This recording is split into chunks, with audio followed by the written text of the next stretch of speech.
Assalomu alaykum. Bugun Qoraqush cho'qqisiga yo'l oldik.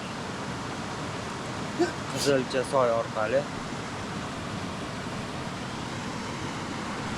Jamoamizda 4 kishi bor.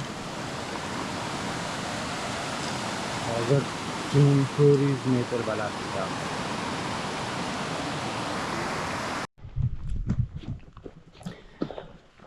...2600 metrda suv tugarkan. Bundan bu yog'iga soy yo'q. O'sha eng oxirgi suv 2650 metr balandlikda ekan. Biz davom etyapmiz. 1 soat yurdik. Hozircha yaxshi yuribmiz.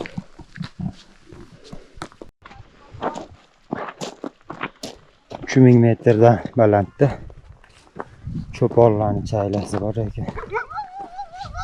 Ot eshaklari, kuchugi va tepada qo'ylari o'tlab yuribdi.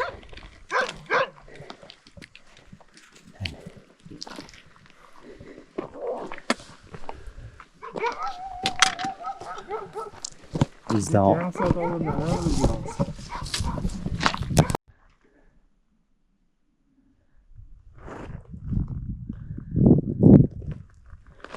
3200-3300 metrdan boshlab qor bor ekan. Hali erimabdi.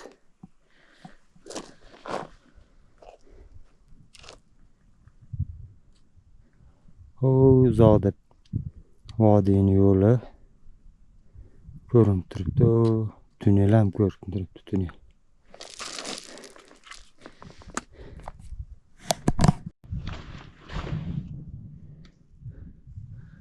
O to'g'ridagi Qoraqush cho'qqisi oz qoldi. Bu Qoraqush sirki ekan. Yo'lda kelayotganda ikkita odam ham chiqayotgan ekan, ular orqada qolib ketdi. Bu tomondan uzoqda cho'qqida ikkita odam turibdi. Ular ham Ertoshdan kelyapti.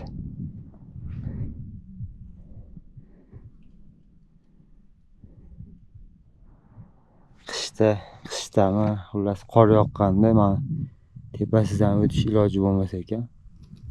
Mashinadan tushilar ekanda sirkka, keyin yana qaytib ko'tarilar ekan.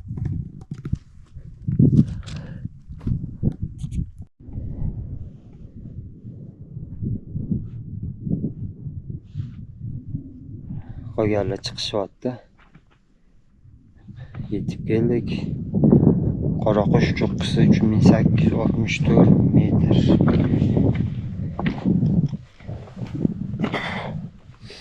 Bu tomoni вообще jarlik ekanda. Bu pastda ko'l bor ekan. Xo'sh, bu yoqdan nima ko'rinar ekan? Mana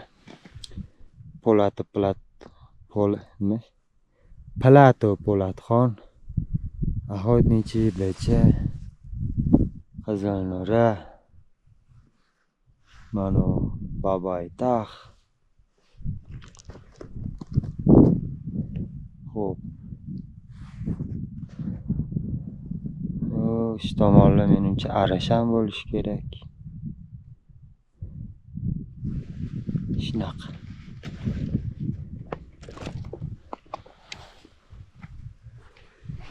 Bu yo'ldan, ya'ni Qizilcha soymada shu tomondan chiqish ancha oson ekan.